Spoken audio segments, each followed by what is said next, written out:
Okay, let's dive right into this explainer and unpack the Q1 FY27 financial performance for Tata Consultancy Services. Look, if you're an investor or just keeping a close eye on the markets, understanding how a massive global IT player like TCS navigates today's economic headwinds, it's absolutely critical. We're looking at the quarter ending June 30, 2026, and spoiler alert here, their strategic AI bets are turning into serious, tangible cash. We've got a lot to dissect today: revenue growth, how they're positioning for the next decade of enterprise tech, and most importantly for your portfolio, how efficiently they're converting all this activity into real shareholder value. We have some incredibly dense data to get through, so here's our quick game plan. First, Q1 financial highlights. Second, revenue by industry domain. Third, global market performance. Fourth, strategic AI and mega deals. And finally, margins, operations, and workforce. Let's get right into it. All right, kicking things off with Q1 financial highlights, the bottom line up front. Before we get lost in the weeds of where the growth is actually coming from, we need to look at the massive macro numbers that really define this quarter. So here is the absolute crucial point.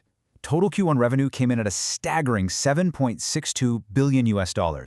In local currency, you're looking at 72,275 crore rupees. It's just a mammoth top-line figure that totally underscores their massive scale in the global market. I mean, to put that into perspective, they were generating roughly $84 million a day this quarter. When a services company operates at that kind of scale, they build up this inherent resilience against localized economic downturns.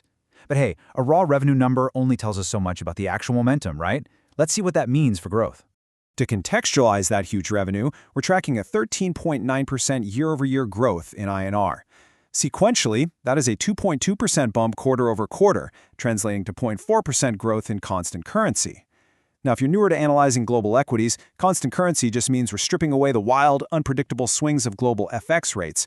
It tells us the core underlying business is in fact still growing. But the absolute biggest takeaway here? The bottom line. A rock-solid $1.46 billion in net income. Historically, TCS is just an absolute machine when it comes to profitability, and this quarter is certainly no exception. Operating margins are holding incredibly steady at 24%, right alongside a remarkably healthy net margin of 19.2%. So why is that 24% operating margin so crucial right now? Well, maintaining industry-leading profitability, especially in a macro environment where inflation and talent costs are just squeezing tech margins across the board, proves they have serious pricing power. It's exactly the kind of stability institutional investors crave in a volatile market. Moving on to part 2, revenue by industry domain. Now that we have the headline metrics locked in, let's peel the onion a bit and see exactly which industries are fueling this engine. What's really fascinating here is how heavily weighted this revenue is toward banking, financial services, and insurance, what we call BFSI. It makes up 32.1% of the entire pie. Nearly a third of their total business relies on global finance. Consumer business follows at a distant 15%, with life sciences and healthcare rounding out the top 3 at 10.3%. While having a footprint in manufacturing and healthcare gives them great diversification, their deep entrenchment in the financial sector is their undisputed cash cow. Think about it. Banks literally cannot afford to let their legacy IT systems fail, making this a highly sticky, recurring revenue stream. Up next, global market performance. Let's shift gears from industry sectors to geography and see where TCS is capturing all this growth on the map. Their global footprint reveals this really fascinating dual strategy. The Americas are still the absolute heavyweight champion, pulling in a massive $3.8 billion this quarter. That's roughly 48% of total revenue from just one hemisphere. But contrast that mature market dominance with India, which generated $476 million. Sure, it's a smaller slice of the overall pie, but regional and emerging markets like India are showing just phenomenal, robust momentum right now. What we're witnessing is a masterclass in balance. They are defending their fortress in mature Western markets while aggressively scooping up rapid expansion closer to home. All right, on to Section 4, Strategic AI and Mega Deals. Because as any seasoned investor knows, the future book of business is just as critical as trailing revenue. Which naturally leads us to ask, what exactly is driving this massive $9.5 billion total contract value, or TCV, for the quarter? TCV is essentially the order book. Securing $9.5 billion in guaranteed future work in just 3 months, that's a phenomenal forward-looking indicator. A strong order book is the ultimate sleep well at night metric because it virtually guarantees future cash flow. So what are clients suddenly throwing money at? Well, CEO K. Krithivasan answers this directly, and he points straight to their aggressive scale-up in artificial intelligence. They've successfully scaled their AI business to a $2.6 billion annualized revenue run rate. That is up over 13% just since last quarter alone.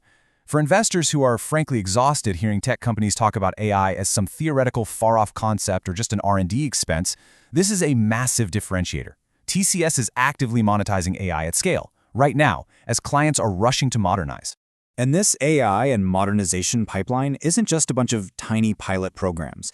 It is backed by concrete, massive mega deals. For instance, they just secured an $800 million marquee AI-led transformation deal with SKF. Boom.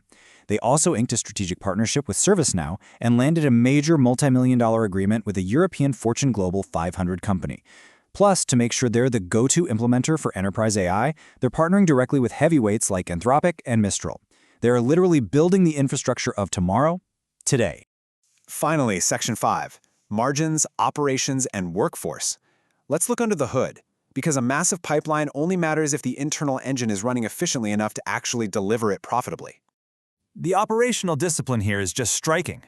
For financial analysts, the standout metric is net cash from operations at $1.31 billion. That is an incredibly strong cash conversion rate of 93% of net income. In parallel, they're managing a staggering workforce of over 593,000 employees. Their last 12 months, or LTM, attrition rate stabilized at 13.6% for IT services. Why does that matter to you? Lower attrition means significantly lower costs for hiring and training, which massively protects the bottom line. And they maintain that 24% operating margin even after rolling out global annual wage hikes this quarter. That is some serious execution.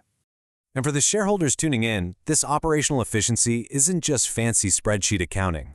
It translates directly into real returns. The board declared an interim dividend of 12 rupees per share for Q1, paying out a consistent dividend while still funding aggressive growth into AI. That's the ultimate proof of a bulletproof balance sheet. They are returning actual cash to shareholders. So, as we wrap up this explainer, I want to leave you with this to chew on. The enterprise landscape is shifting at breakneck speed right now.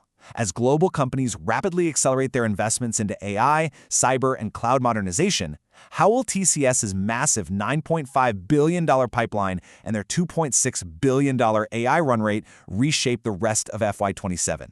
The foundation is clearly set, but the pace of enterprise AI adoption is absolutely the ultimate metric to watch moving forward. Keep a close eye on those margins, and hey, thanks for joining me on this deep dive into the data.